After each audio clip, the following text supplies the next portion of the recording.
आखिरकार वही हुआ जिसका डर प्रधानमंत्री मोदी समेत पूरे भाजपाइयों को सता रहा था। जस्ट वोटर लिस्ट की चर्चा इस वक्त पूरे देश में सबसे बड़ा मुद्दा बन गई है। आज उसी वोटर लिस्ट को लेकर सदन में काफी बवाल देखने को मिला है और नेता प्रतिपक्ष राहुल गांधी ने एक ही झटके में मोदी सरकार के सारे धागे खोल दिए हैं। और इतना ही नहीं, आपको बता दें कि अब सदन से लेकर सड़क तक इस मामले को लेकर मोदी सरकार और उनका ये भाजपाई तंत्र चौतरफा घिरता नजर आ रहा है। नमस्कार, आप देखना शुरू कर चुके हैं 4 PM न्यूज नेटवर्क और मैं हूं आपके साथ प्रगति ठाकुर।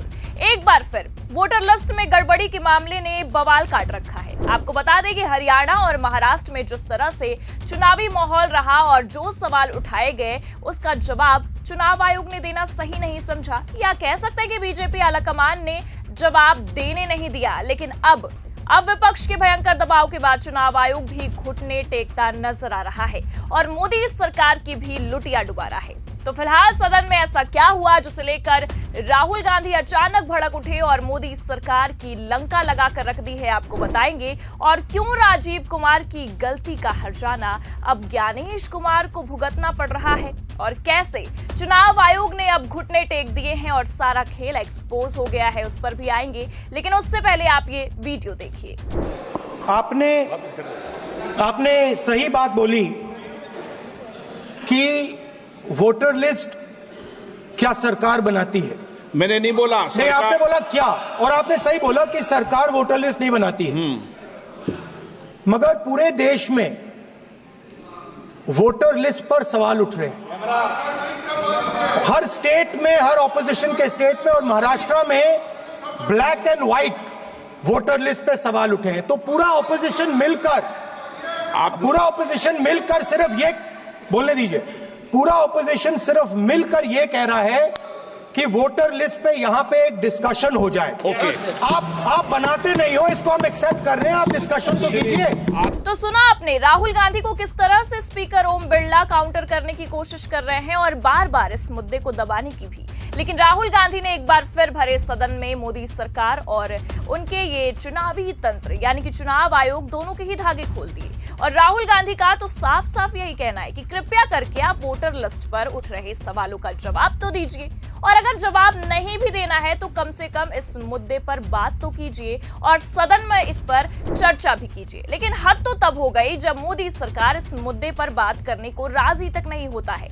इसलिए तो पूरा का पूरा चुनावी सिस्टम ही अपने हिसाब से चलाया जा रहा है। पहले तो इन्होंने राजीव कुमार को मुख्य चुनाव आयुक्त बनाकर खूब चुनावी धांधली कराई और अब जब राजीव कुमार रिटायर हुए हैं उसके बाद तो बीजेपी ने पूरा सिस्टम ही लगा दिया अपने मन का मुख्य चुनाव आयुक्त बनाने के लिए। जी हां, आपको बता दें कि सुप्रीम कोर्ट में मामला लंबित होने के बावजूद भी, यहां तक कि विपक्ष के लगातार विरोध करने के बावजूद भी मोदी सरकार ने अपना पूरा सिस्टम लगाकर ज्ञानेश कुमार को आनन फानन में मुख्य चुनाव आयुक्त बना दिया। लेकिन अब आपको बता दें कि जिस तरह से आगामी चुनाव से पहले विपक्ष ने एक बार फिर मोर्चा संभाला है, उससे अमित शाह के बेहद करीबी ज्ञानेश कुमार भी घुटने टेकते नजर आ रहे हैं। और इतना ही नहीं, बल्कि जो आरोप विपक्ष लगा रहा है उसे लेकर राजीव कुमार और बीजेपी दोनों का ही खेल एक्सपोज कर रहे हैं। जी हाँ, देखिए, खबर भी निकलकर सामने आई है, लिखा हुआ है टीएमसी का आरोप, बंगाल चुनाव में होगी धांधली, चुनाव आयोग बोला 3 महीने के भीतर दूर हो जाएगी शिकायत।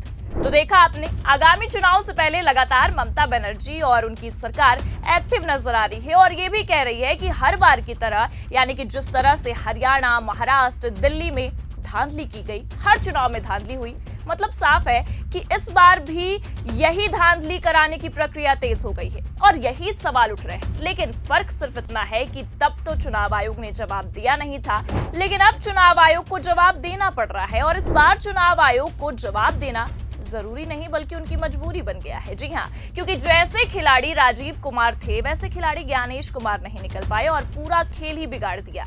जी हाँ, जो जवाब देने से, जिन मुद्दों पर बात करने से राजीव कुमार की हवा निकल जाती थी, वो जवाब अब ज्ञानेश कुमार देने को राजी हो रहे हैं। और इतना ही नहीं, ज्ञानेश कुमार ने तो ये भी ऐलान कर दिया है कि चुनाव आयोग अब विपक्ष के सभी सवालों का जवाब देगा, सभी समस्याओं पर गौर करेगा और वोटर लिस्ट में हुई धांधली को लेकर जो आरोप लग रहे हैं उस पर 3 महीने में कार्रवाई भी करेगा, जिससे अब विपक्षी गठबंधन में भी एक उम्मीद की किरण जागी है। दरअसल आपको बता दें कि तृणमूल कांग्रेस नेताओं की तरफ से कहा गया था कि देश के अन्य राज्यों में रह रहे लोगों का ईपीआईसी यानी कि मतदाता पहचान पत्र और पश्चिम बंगाल में रह रहे लोगों का ईपीआईसी नंबर एक ही है। टीएमसी ने आरोप भी लगाया था कि इसके जरिए चुनाव में धांधली करने की पूरी कोशिश की जाएगी, जिस पर पहले तो चुनाव आयोग ने इसे सिरे से नकारा, लेकिन जब विपक्ष का भयंकर दबाव देखा गया तो चुनाव आयोग ने साफ कहा कि 3 महीने में इस समस्या का हल किया जाएगा। लेकिन इन सबके बावजूद अब सवाल ये उठता है कि जहां एक तरफ चुनाव आयोग भी अब विपक्ष के सवालों का जवाब देने को राजी हो रहा है और सभी समस्या पर गहन विचार विमर्श करने की बात कह रहा है, तो आखिरकार क्यों मोदी सरकार इस मामले से भाग रही है? और मोदी सरकार के इस रवैये से तो यही साबित होता है कि दाल में कुछ काला नहीं बल्कि पूरी की पूरी दाल ही काली है। और खेल तो हो रहा है, वरना सदन में इस विषय पर चर्चा ना करने का क्या मतलब बनता है? बस इसी मामले को लेकर आज लोकसभा में भारी बवाल देखने को मिला है और राहुल गांधी ने साफ कह दिया है कि मैं और विपक्ष ये मानते हैं कि सरकार वोटर लिस्ट नहीं बनाती, लेकिन सरकार इस तरह से उठ रहे सवालों पर सदन में चर्चा तो कर सकती है। लेकिन भैया मोदी सरकार है कि अब भी इस मामले पर चर्चा करने से भाग रही है। जहां एक तरफ मोदी सरकार इस मामले पर बात करने को तैयार तक नहीं है, सत्ता पक्ष इस मुद्दे को ही बेबुनियादी करार रहा है, तो वहीं दूसरी तरफ आपको बता दें कि विपक्ष ने लामबंद होकर इस मुद्दे को अब उठा दिया है। सड़क से लेकर सदन तक अब इस मामले ने जोर पकड़ लिया है।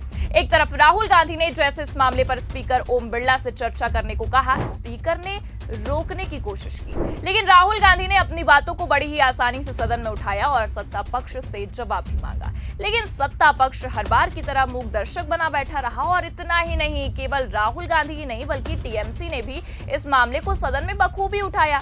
दरअसल आपको बता दें कि इस मुद्दे को लगातार उठाने की कोशिश की जा रही है, सत्ता पक्ष इसे दबाने में लगा हुआ है। हरियाणा चुनाव के बाद से ये मामला काफी गरमाया था, लेकिन केंद्र सरकार और उनका ये चुनावी तंत्र जवाब देने को राजी नहीं हुआ। पर अब लोकसभा में एक बार फिर ये मामला गरमाया है, क्योंकि अब विपक्ष सत्ता में बैठी मोदी सरकार पर हावी पड़ता दिख रहा है।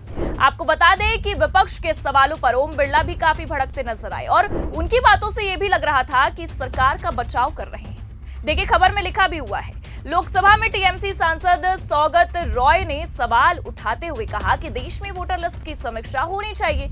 इस पर लोकसभा अध्यक्ष ओम बिरला ने टोकते हुए पूछा कि क्या वोटर लिस्ट सरकार बनाती है?